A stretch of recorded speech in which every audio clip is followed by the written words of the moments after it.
Lundi 28 août. On arrive à la fin août et c'est bientôt la fin. Et oui, donc il faut continuer à avancer. On n'a pas le choix. On avance et on avance sans concession. On avance sans faire de concession. Ni au passé et puis l'avenir, ben on verra. Mais vous savez, ces réflexions ou ces visites du passé que je peux faire et qui sont parfois douloureuses, j'entends. Vous savez, c'est comme la natation. Il y a des moments où vous plongez sous l'eau. Et bien là, c'est un peu la même chose. Vous plongez dans l'eau, vous allez voir un peu votre passé, et puis vous reprenez la respiration, vous ressortez de l'eau, c'est-à-dire on ressort du passé, et puis voilà, c'est derrière nous. Il n'y a pas de... Je veux dire, je pense pas être dans la rumination, mais il y a malgré tout la nécessité de dire les choses, les dire simplement, dire que ce qu'il en est, faire l'inventaire sans concession, comme je dis, faire l'inventaire sans concession, mais également passer à autre chose. Oh, j'ai vu vos messages, je peux dire qu'on forme une grande famille, hein, tous ceux qui ont été traumatisés, qui ont été malmenés, qui ont été blessés. Oh là là, les histoires de famille, elles sont aussi nombreuses que les familles. Chacun a son histoire de famille et tout le monde comprend. Tout le monde comprend qu'on passe par des aléas. Pourquoi ? Parce que c'est la nature humaine, toujours la même chose. On en revient toujours au même. C'est la nature humaine qui est à l'œuvre à travers nos familles, dans le cercle intime. C'est quoi la famille ? Ben c'est l'intimité, c'est le cercle intime. Et dans le cercle intime, c'est toujours plus violent que en dehors du cercle, justement. Et c'est là que s'exercent les blessures les plus profondes. Moi je trouve, alors évidemment c'est rude. Il y a une dame qui a mis, oui mais c'est toxique pour les autres, pour les gens qui sont fragiles, tout ça. Vos vidéos, ça peut être toxique, ou vos textes, votre manière de voir qui est assez sombre. Il dit c'est toxique. Franchement, j'ai pas d'avis sur la question. Certains, ça leur fait du bien paradoxalement. Il y en a qui préfèrent entendre mon discours, qui est, comme je le dis, qui est sans concession, qui n'est pas forcément pessimiste, mais qui essaie d'être simplement relater justement des phénomènes qui blessent, qui atteignent, qui percutent et qui touche la personne, qui touche sa sensibilité. C'est l'histoire des injustices, c'est l'histoire des imperfections. Bon bah c'est l'histoire de ce monde. Le fait d'échapper à ça, il y a une forme d'hypocrisie parce que on peut toujours tenir des discours entre guillemets positifs. Ça, il y en a plein qui le font et ils font recette ces gens-là en vous annonçant qu'ils sont dans le pardon, qu'ils sont parfaits, qu'ils sont partis au-delà, qu'ils ont lâché prise, etc. Oh là là, vous en avez des tonnes de gens, des coachs, etc. qui sont là pour vous guérir de tout ça, ou qui prétendent vous guérir. Et moi, ma méthode, c'est d'aller une fois pour toutes, on y va, on dit les choses, on dit en tous les cas ce qui nous semble nous être notre réalité, notre point de vue, notre jugement. Il est important quand même d'avoir un jugement sur notre passé et sur les gens, en essayant d'être objectif, toujours, en essayant. On ne prétend pas, mais on essaie de voir le pour, le contre. Et puis, c'est une forme d'inventaire. On sait ce qu'on a dans notre stock, vous savez. On fait l'inventaire du magasin, on sait ce qu'il y a dans l'arrière-boutique, on sait ce qu'il y a au sous-sol, on a bien trié, on voit quel est notre stock, on a bien fait l'inventaire, et puis après on va de l'avant. L'un n'empêche pas l'autre. Et je ne pense pas que dire les choses, même si c'est dur à entendre, je ne pense pas que ça fasse mal. Au contraire, je suis persuadé que ça fait du bien. En tous les cas, moi, quand j'entends quelqu'un parler de son expérience douloureuse, je suis heureux que la personne l'exprime, parce que je trouve elle a raison de l'exprimer, et j'estime que quand elle l'exprime, je me dis, elle l'exprime, donc d'une certaine manière, elle est en train de guérir, de soigner la blessure. Vous savez, c'est comme une infection. Vous avez une infection si vous ne la traitez pas. Si vous ne la regardez pas, que vous ne l'analysez pas, que vous n'en faites pas un diagnostic et vous ne la traitez pas, ça va s'empirer, c'est le déni. Si vous la traitez, cette infection, si cette blessure, vous allez la traiter, oui, vous allez mettre de l'alcool sur votre plaie. Ça va faire mal, mais ça va désinfecter. Mais après, il y aura une rédemption. Après, il y aura la guérison. Et je dirais symboliquement, ce que je fais, c'est ça. C'est-à-dire que je pointe la chose négative, je la mets même en pleine lumière, je la mets là, qu'on la voit bien. C'est toute la merde qui constitue notre monde, ces menteurs, ces tricheurs, ces pervers, tous ces gens qui opèrent comme ça, je les mets bien en lumière, et j'ai l'impression que la lumière va les détruire. J'ai l'impression de les mettre en avant, les détruit, et ça ne les... Parce que ça ne les honore pas, au contraire, ça détruit. Et une fois que le boulot est fait, c'est comme une infection sur laquelle on met d'alcool à 90, ça fait mal, mais au moins ça guérit votre infection. Bah là, moralement, c'est la même chose. En tous les cas, c'est mon travail. Et je vous assure que de dire les choses, ça fait pas mal. Ça, contrairement à ce que certaines personnes pensent.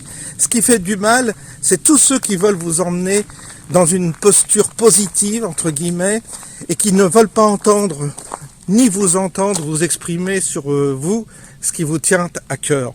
Les gens ont besoin de parler de ce qu'ils ont à cœur. C'est pour ça, je leur ai dit, allez-y, écrivez. On n'est pas dans une relation de réciprocité, parce que je m'exprime, et puis vous pouvez pas vous exprimer face à moi. C'est la limite de cet exercice qu'est la vidéo, mais vous pouvez écrire. Et certains ont écrit. Il y en a qui ont pris le temps d'écrire tout ce qu'ils avaient sur le cœur. Ah ben c'est bien. Et je leur dis bravo, c'est un beau témoignage et ça leur fait du bien. Ils ont exprimé, ils ont sorti d'eux-mêmes cette blessure qu'ils avaient en eux. Mais une fois qu'on l'a dit, on est libéré. On est libéré, c'est la parole libère. Et c'est réparateur. Moi ça me fait du bien. Mais donc ne venez pas ni vous apitoyer sur mon sort. Je le fais parce que ça me fait du bien. Et si j'écris un texte sombre, ce texte il est sorti et ça me fait du bien de le dire. Ça m'aide, j'ai l'impression comme ça de contribuer à exorciser le mal qui gangrène notre monde, le monde dans lequel nous vivons. Il y a un mal en soi, il y a quelque chose de mauvais et on le cerne. On le cerne par la famille, on va le cerner par les collègues, on en reparlera. On le cerne par les attitudes qu'on a eues dans certaines associations, des aventures collectives. On voit qu'il est toujours là, on l'observe, il est présent partout, ce malin, je dirais. Et donc, il est bien de le pointer, de le reconnaître, de voir qu'il n'échappe pas à notre observation et que on le met en lumière, on le dit voilà ce que tu es, voilà toi, qu'est-ce que tu prétends être. Et il est sain de condamner, de condamner ça, de voir en quoi il est. On ne doit pas l'encourager par une forme d'attitude positive. Vous savez, cette religion New Age qui consiste toujours à voir du positif partout. Voilà. Il faut être positif, ils disent les gens. Mais ils sont positifs. Alors ils grimacent, au lieu de sourire, c'est plus des sourires. Ils font semblant d'eux toujours. Et c'est agaçant, cette attitude-là. Moi, ça m'agace profondément parce qu'en fait, ils mettent la poussière sur le tapis. Moi, je retire le tapis, il y a plein de poussière, je nettoie à fond, mais après, c'est nickel. Ben voilà ma méthode. Et je la revendique. Et je vous assure, vous verrez, c'est pas du tout... Ça fait mal, je dis pas que ça fait pas mal, mais ça nettoie. Ça nettoie et on passe à autre chose. Et on voit que d'autres sont comme nous. Et on se dit, bah finalement, on n'est pas tout seul. C'est ce qui s'est passé avec ma vidéo sur la famille. Il y a plein de témoignages, il y a plein de gens qui témoignent de choses bien pires que ce que j'ai vécu, bien pire, bien plus catastrophique encore. Des gens, et donc tout le monde se retrouve. On se dit, ben voilà, la famille, les familles, c'est ça. C'est ça. Donc, voilà un peu l'exercice qui consiste à soulever les choses. Mais j'ai pas fini mon travail, on va continuer, on continuera, parce que il y en a d'autres choses, des lièvres à soulever. Et puis, il y a aussi tout l'aspect, comme je vous avais dit, professionnel, dont il faudra parler, les magouilles, les mensonges, les rumeurs, les malfaisants, les planqués, les vivres, les chances pour la France qu'on prend dans les administrations. Et il y a plein de choses j'ai plein de choses à vous raconter à ce propos. Des anecdotes, que d'autres ont vécues, mais dont on parle pas, dont il est malséant de parler. On préfère être positif, attitude toujours, positif. Non, vous allez voir, le positif il naît du négatif. C'est intéressant d'aller sur ce terrain-là, justement, de pointer. Ensuite, on va beaucoup mieux. Ça permet de se libérer et ça permet d'aller beaucoup mieux, je vous assure, ça guérit. Et ça évite justement les médicaments, les drogues, les antidépresseurs et tout ça. Il vaut mieux s'exprimer, parler, et je vous assure que ça libère beaucoup plus que de s'enfermer dans des espèces de camisoles chimiques qui parce que vous digérez pas, parce que vous n'arrivez pas à digérer en fait. Je vous l'ai dit hier, si vous n'arrivez pas à digérer, il faut vomir. Le corps il vomit, pareil, on vomit, on dégueule tout ce qu'on a à dire, et après on se sent merveilleusement bien. Voyez ? Voilà ce que je voulais vous dire à ce propos. Maintenant c'est précisé, donc on passe à autre chose. Qu'est-ce qu'on va parler ? Écoutez, aujourd'hui, on peut parler de la météo, il fait beau. Il fait juste bien. 22, 23 degrés, comme il faut. C'est relativement bien ensoleillé. Et puis, c'est agréable, toujours, de marcher dans la nature, de se balader en votre compagnie. Je sais que certains me suivent, m'écoutent, palabrer. Il n'y a pas d'éléments aujourd'hui particulier, j'ai pas vu d'informations particulières, j'ai pas relevé un truc qui m'a paru significatif. Pour l'instant, on dirait que les choses, pour l'instant, bloquent un peu. Bloquent au niveau du monde. Il n'y a pas vraiment, pour l'instant, des conflits. Il y a des conflits, mais ça débouche pas sur un événement plus saisissant, je dirais, plus marquant au niveau mondial. On voit la situation en Afrique, ça s'équilibre, il n'y a pas d'intervention visiblement. Il y en a peut-être des services secrets, tout ça, mais on n'a pas trop d'infos, tout au moins, c'est pas trop ce qui se passe, mais il n'y a pas une intervention massive de l'armée pour dégommer ceux qui ont pris le pouvoir au Niger, et il y aurait là des conséquences très fâcheuses pour la population. Ça a l'air de se maintenir. Et puis du côté russe et ukrainien, c'est toujours la même chose. Les Ukrainiens avancent un peu, les Russes sur certains points faiblissent, et puis inversement. Alors tous les jours on nous apprend des choses. Ah oui, il a gagné du terrain sur telle chose, telle autre, il y a des drones qui circulent, qui bombardent, etc. On voit que ça fait des dégâts, on s'imagine que ça fait des morts. Mais il y a là aussi une forme de banalisation de cette guerre. Je vois que là, en ce moment, les gens n'en parlent pas trop. Ouais, ils meurent à côté. Bon, c'est comme ça. C'est pas un sujet. C'est pas un sujet. Et bon, voilà. Hein. Il y a une forme, comme je le dis, il y a une forme de retour sur soi, d'indifférence peut-être, et puis de retour sur soi, les gens il y a une espèce de rétractation sur soi, sur son univers, sur sa bulle, dans sa petite vie. On ne cherche plus à savoir, on ne cherche plus à comprendre. Je pense que beaucoup quand même se rendent compte que les médias nous manipulent. Donc ils regardent plus trop la télé, ou tout au moins ils regardent de loin comme ça, mais ils sentent bien que c'est fini, il n'y a pas d'informations qui nous disent vraiment la vérité. Donc les gens se disent, bah, qu'est-ce que tu veux? Ils vont aller au boulot, là c'est la rentrée, les vacances sont finies, ils vont regarder leurs économies, comment ils vont s'en sortir financièrement pour assumer l'hiver, c'est-à-dire le chauffage, les trucs basiques, quoi, le chauffage, la voiture, les réparations, les éventuelles réparations pour remettre la voiture en état, les prix de l'essence, etc. Enfin, c'est les préoccupations de ceux qui bossent, qui vont au boulot et qui veulent plus se prendre la tête avec toutes ces affaires internationales, puisque pour l'instant, ça n'a pas réellement de grandes conséquences sur leur vie quotidienne. Et comme ils n'ont pas prise et qu'ils se disent, bah, ma foi, quoi ça sert? De toute façon, on ne peut rien faire, c'est comme ça, on peut rien faire. Et c'est vrai qu'on peut rien faire.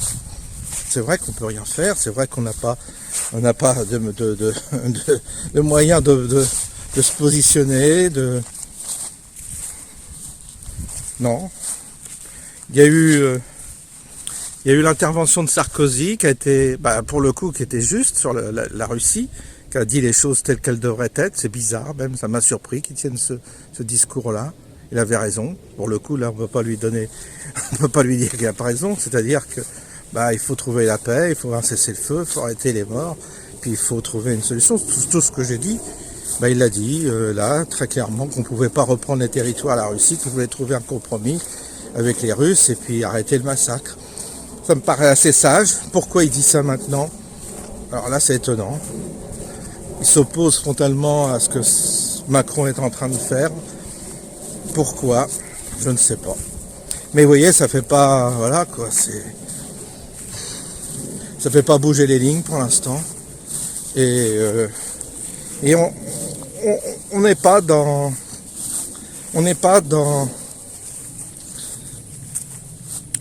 la perception de ce qui se passe là-bas. On ne le perçoit pas. Comme on ne perçoit pas ce qui se passe en Afrique, on ne perçoit pas ce qui se passe à côté de notre porte, en Ukraine.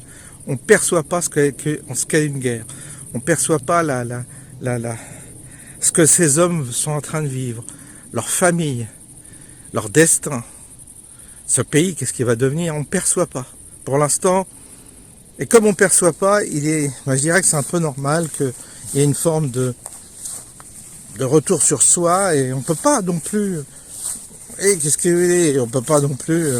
Il y a pas de mobilisation. S'il y avait des leaders et des politiciens qui essaieraient de mobiliser pour stopper ce conflit, peut-être que des gens suivraient, viendraient manifester. Une manifestation, qu'est-ce que ça vaut? On l'a vu, ça vaut pas grand-chose une manifestation. Mais au moins on aurait la conscience tranquille. On se dirait, bah tiens, il y a des murs là. J'espère qu'elles sont bonnes.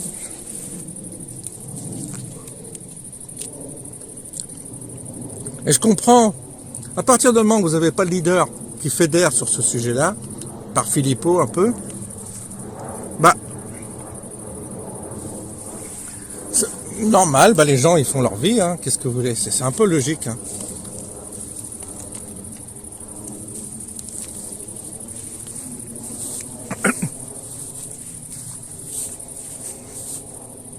Les murs là, c'est bon.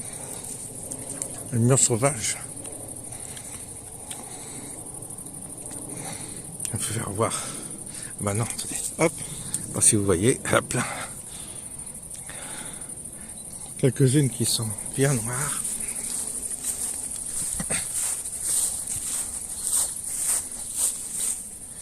Donc voilà. Hein. Et là, il y a une.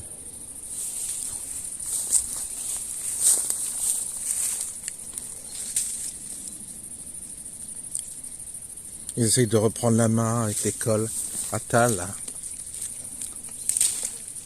C'est n'importe quoi. Mais bon. Quand je dis c'est n'importe quoi, c'est de la com, quoi. C'est du cinéma, tout ça. Ouais, c'est bien. Moi, je suis en train de me régaler, là. Pas si vous en voulez une.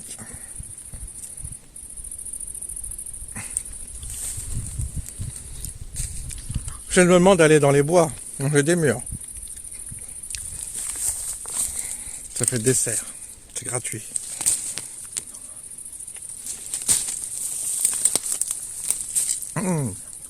Sont bonnes.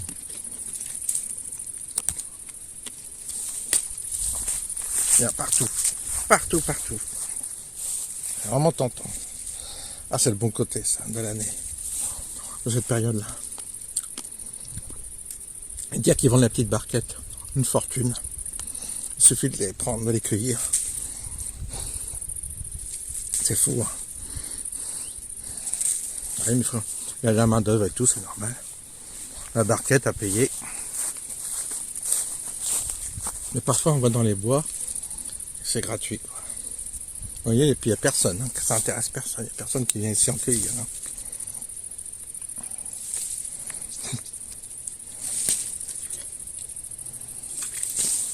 En plus, c'est bon pour la vue.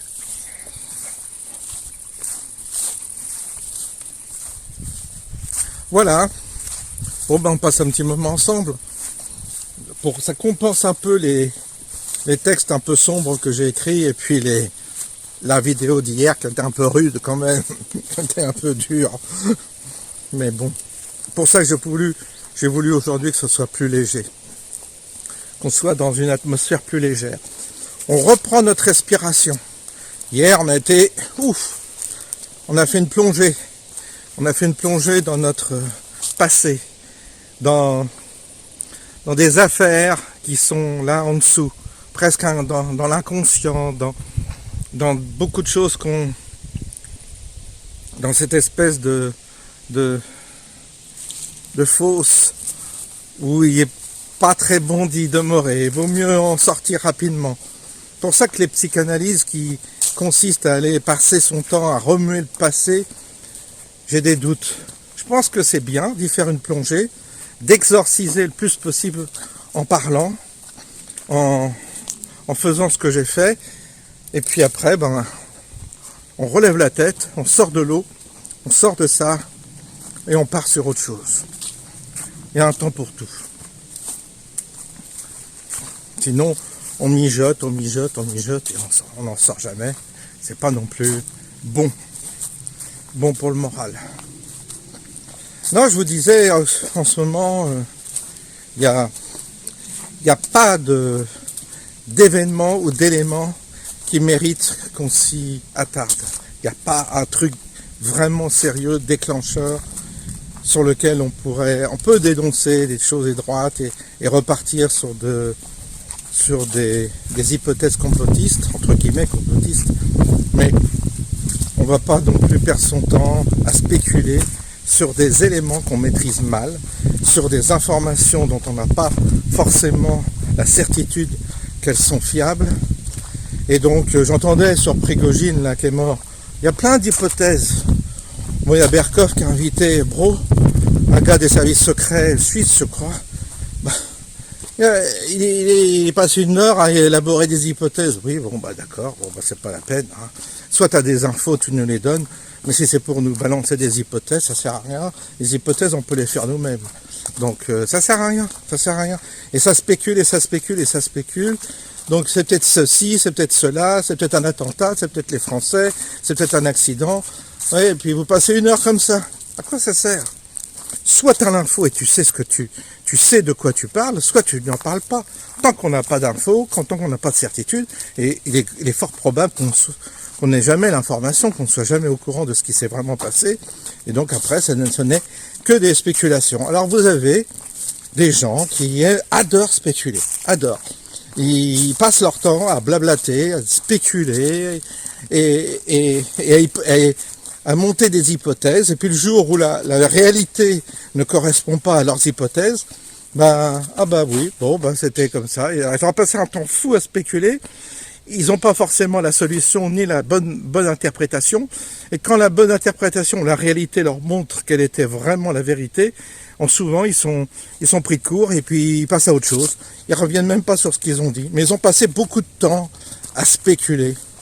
Et je trouve que ça sert à rien. Si tu ne sais pas, ça sert à rien. Sinon, on peut inventer des tas d'histoires Et on peut se monter des scénarios. Pour moi, c'est de la perte de temps. Soit tu sais, soit tu sais pas. Voilà. Ben, c'est pareil pour la vie spirituelle. Soit tu sais, en général quand tu sais, tu n'en parles pas trop, parce que c'est compliqué à exprimer avec des mots, et soit tu sais pas, et là tu parles énormément. Tu en parles énormément parce que justement tu sais rien.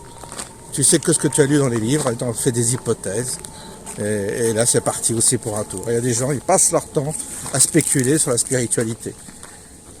Ils ne recherchent pas au fond d'eux. Ils prennent pas ces risques. Vous savez, la spiritualité, c'est prendre un risque. Le risque d'aller au fond de soi. C'est un peu ce que j'ai fait hier. C'est-à-dire, on descend dans la cave, on y va. Et on n'est pas complaisant. Et on remue les choses jusqu'à temps que quelque chose se dégage. Mais c'est pas une partie de plaisir. C'est pas les gens, ils pensent que la spiritualité, c'est de se mettre à quatre pattes et puis à je ne sais quoi, à prier ou à se rassembler, à se tenir par la main autour d'un feu et puis danser. Je pense que c'est ça. Il y a plein de stages comme ça où ils s'envoient en l'air avec des drogues ou je ne sais quoi, puis ils pensent qu'ils ont avancé. Mais ils n'avancent pas. C'est pas ça la spiritualité. La spiritualité, c'est du marteau, c'est dur, c'est rigoureux, c'est rugueux aussi, c'est rugueux, c'est pas facile. Pas du tout une aventure facile, hein. Faut pas croire. L'âme traverse des tas de. Vous savez, l'âme, on ne sait pas trop ce que c'est, l'âme. On parle de l'âme, on ne sait pas trop ce que c'est, mais il y a quelque chose en nous qui passe par des fréquences, voire des impressions. L'âme ressent des choses. Peut-être qu'elle est habitée par autre chose qu'on ignore. En tous les cas, elle est chahutée dans ce monde. On est chahuté et rien n'est blanc ou noir. C'est toujours un mélange de complications, de notions, de bien et de mal. Et on ne sait pas si ce mal finalement est un bien ou si ce bien peut se transformer en mal. C'est pas la morale qu'on nous a appris à l'école, si vous voulez, ou à l'église. C'est autre chose. Plonger dans son monde intérieur, c'est rencontrer son âme et échanger avec elle pour savoir exactement de quelle nature elle est, par où elle est passée et qu'est-ce que nous devons aujourd'hui, comment nous devons nous en sortir avec ce capital que nous avons en nous. Et là aussi, c'est un exercice compliqué. C'est pas ce que disent le New Age ou tout ça, c'est autre chose.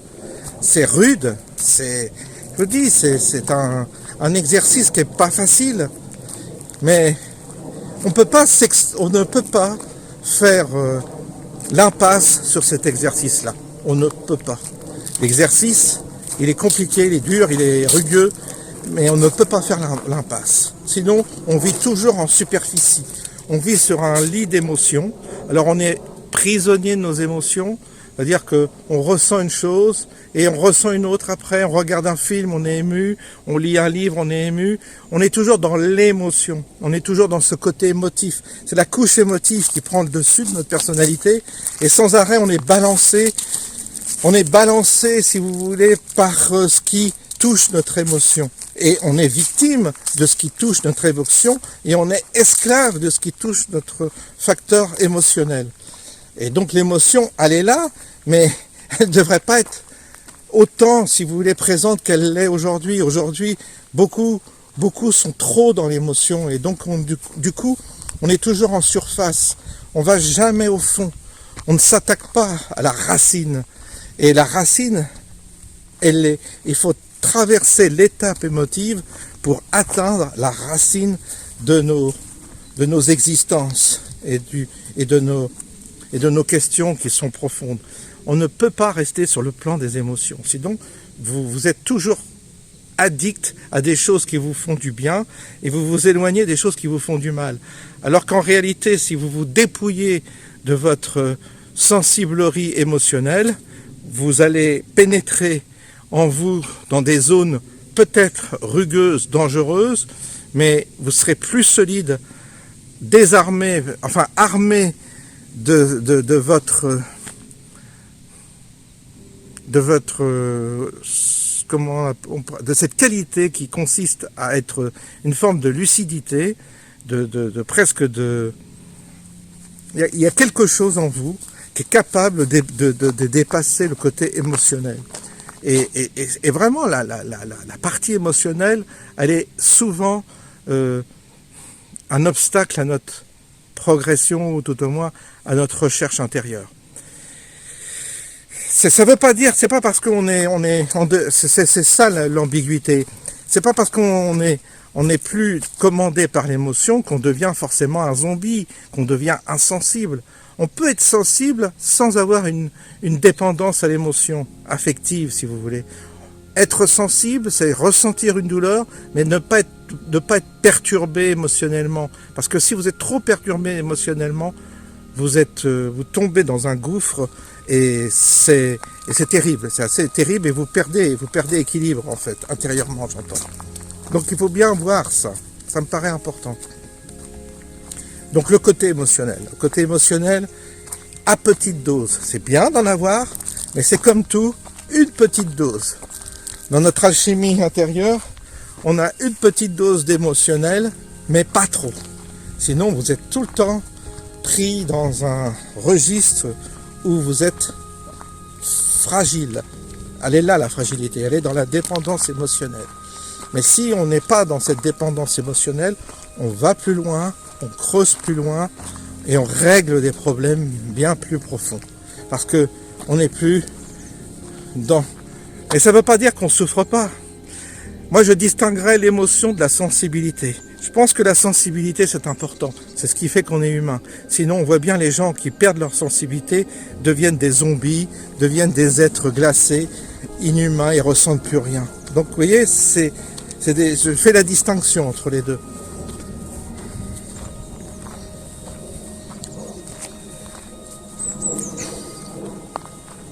Il y a toujours des avions. On attend toujours les avions là-haut. Non, si on a ce temps-là, c'est plutôt bien. Je suis plutôt content. Ça redonne de la pêche.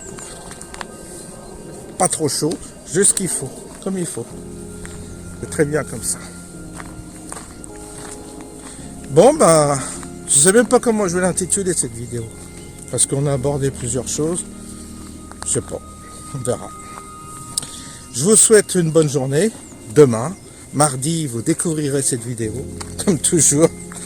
Et puis, après, on verra on verra s'il y a des choses à développer. Je vous souhaite une bonne journée et je vous dis à bientôt.